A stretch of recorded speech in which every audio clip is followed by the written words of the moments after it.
Vào mùa hè tại nước ta, nắng nóng và oi ức diễn ra thường xuyên với biên độ nhiệt từ 25 đến 30 độ C.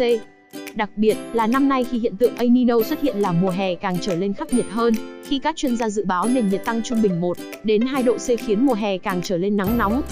Mức nhiệt được dự báo hiện tại sẽ là một thách thức lớn đối với bà con chăn nuôi gia cầm khi gặp phải tình trạng nắng nóng kéo dài. Gà và các loại gia cầm nói chung không giống các loại động vật máu nóng khác, gà không có tuyến mồ hôi để giải phóng nhiệt độ cơ thể, vì vậy khi gà gặp nắng nóng trong khoảng thời gian dài sẽ khiến năng suất gia cầm giảm. Vậy trong những ngày nắng nóng sắp tới bà con cần làm gì để chăm sóc đàn gà của mình? Ngay sau đây là những thông tin mà Dr. Vet muốn cung cấp cho bà con. Nguyên nhân khiến gà bị sốc nhiệt, stress nhiệt.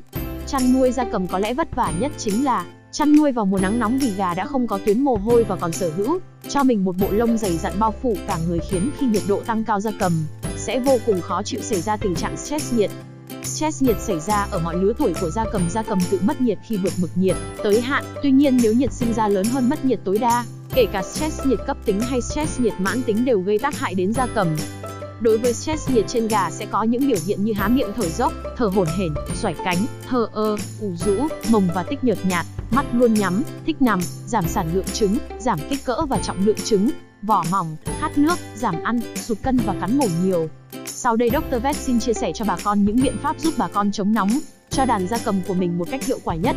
Một trong những vấn đề mấu chốt để chống nóng cho gà khi thời tiết tăng cao chính là đảm bảo không khí bên ngoài dễ dàng di chuyển vào trong chuồng.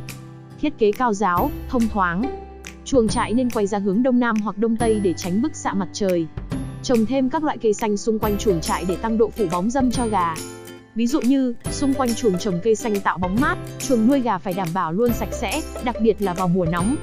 Khi nóng, gà thường giảm khả năng hấp thu và tiêu hóa thức ăn, giảm sức đề kháng với các mầm bệnh, nên nếu chuồng nuôi bẩn, mà nhất là lớp độn chuồng bẩn, gà càng dễ bị bệnh hơn bình thường rất nhiều.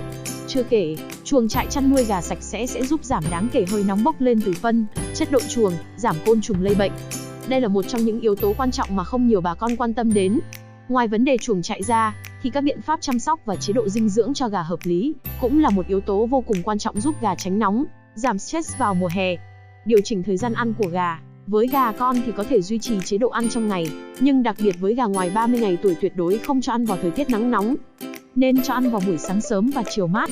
Tốt nhất là nên cho ăn vào 6 giờ sáng, 18 giờ chiều và 21 giờ tối. Tăng lượng nước mắt cung cấp cho gà. Vào giai đoạn thời tiết nắng nóng bà con lên tăng lượng nước mát cho gà và bổ sung thêm máng uống nước. Ống dẫn nước và bể nước có thể xây ngầm hoặc dùng mái cách nhiệt che chắn để giữ cho nước trong bể chứa càng mát càng tốt. Vì nước mát sẽ giúp gà hạ thân nhiệt xuống, giảm nguy cơ stress nhiệt. Bổ sung dinh dưỡng và sức đề kháng cho gà. Sử dụng thức ăn chứa nhiều đạm và hạn chế cho ăn các chất nhiều tinh bột, mỡ, đường. Khi cho ăn nên cho thêm vào nước 0,25% muối giúp gà uống nước nhiều hơn, hạ thân nhiệt tốt hơn. Ngoài ra chất dinh dưỡng cần được bổ sung cho gà vào thời tiết nắng nóng chính là vitamin C, một vi chất có vai trò rất đa dạng và nổi tiếng nhất, được bà con biết đến phổ biến nhất chính là công dụng chống mất nước, chống stress, chống nóng. Đặc biệt là sản phẩm vitamin C 20% của công ty VB Pharma là sản phẩm dung dịch uống có chứa tỷ lệ vitamin C cao, với mỗi ml dung dịch uống chứa tới 200mg vitamin C, giúp giảm nhanh và cải thiện tình trạng gà mệt mỏi, chán ăn, stress do nắng nóng. Bù điện giải với cách dùng vô cùng đơn giản, dễ sử dụng. Với 1 lít dung dịch uống có thể hòa với 4.000 lít nước và cho gà uống từ 3 đến 5 ngày. Vậy là kiến thức vừa rồi đã khép lại bản tin chuyên môn của chúng mình ngày hôm nay. Hẹn gặp lại quý vị và các bạn ở những bản tin tiếp theo. Xin chào và hẹn gặp lại.